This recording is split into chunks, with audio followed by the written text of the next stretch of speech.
Good evening, everyone. So today we have reached, after clavicle, humerus, radius, scapula, all the four bones, we have reached to the fifth bone, which is the ulna. And here you see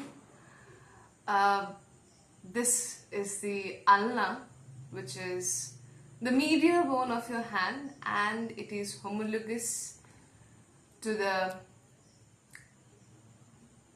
tibia bone of your lower limb. We'll come to that later on.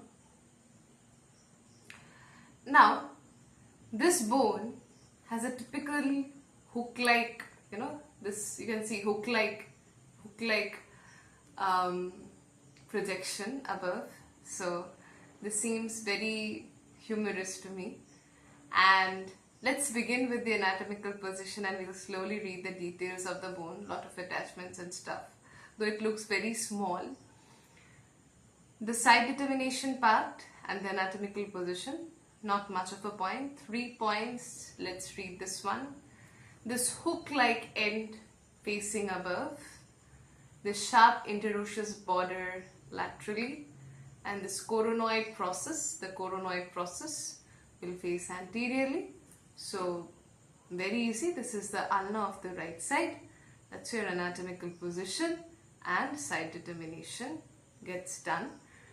Now let us move to the features and the attachments of the upper end, shaft and the lower end. What type of bone?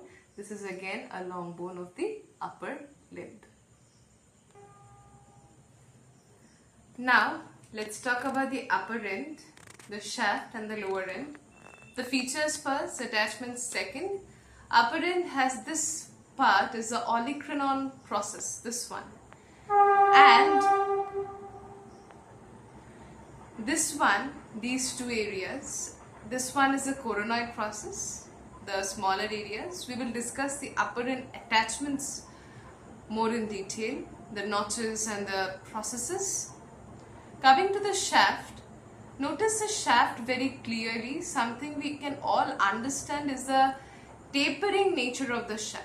Mane, broader above and narrower below, and this sharp interosseous border, when you feel the bone in your hand, you will feel this is a very sharp interosseous border. This is facing laterally, and the lower end, it's not much clear in my bone as it has become old. This is your ulnar styloid process. Okay, ulnar styloid process. Ulna is the medial bone. We know this one, where you exactly wear the wristwatch. The radial styloid process. This area, it's not much prominent, but this one is the ulnar styloid process. So these two bones are hand in hand and should be read hand in hand when you're reading the joint. Now coming back to the attachments of the upper end, shaft and the lower end. Number of insertions are there because this is ultimately the bones of the lower part will have a lot of insertions more than origin. So let's see the insertion of the upper end, the notches, processes and the insertions or any origin if present of the upper end followed by shaft and the lower end. Okay. The upper end, which looks like a hook, has this olecranon process. The olecranon process above will have the insertion of the triceps brachii. Simultaneously read the origin of the triceps brachii. In the posterior part, there will be a triangular region which is actually subcutaneous in nature. Now, let's talk about this one. This bracket-like structure, which is called the coronoid process, having a superior surface, anterior surface, medial lateral surface. Quickly, superior surface, origin of the ulnar head of the flexor carpi ulnaris. The lateral part has a supinator fossa for the origin of the supinator. The medial part, this one is the ulnar tuberosity and the this inferior surface. We also have the the insertion of the pronator teres muscle. So that is about the coronoid process. Now, let us talk about the two notches. This coronoid process will form the lower part of the trochlear notch. So let's talk about the trochlear notch, the radial process, and then talk about the more detailed, which is the shaft. Trochlear notch, radial notch, trochlear notch, superior medial anterior surface, and the radial notch forming the superior radioulnar joint. That's all about the notches. Let's quickly talk about the shaft. Sharp interosseous border. Interosseous border, খুব ভালো করে we can palpate it, feel it, having the interosseous membrane. The blunt subcutaneous posterior border from the triangle region to the entirety of the styloid process. We can see this is a subcutaneous posterior border having the origin of the flexor carpi and extensor carpi ulnaris.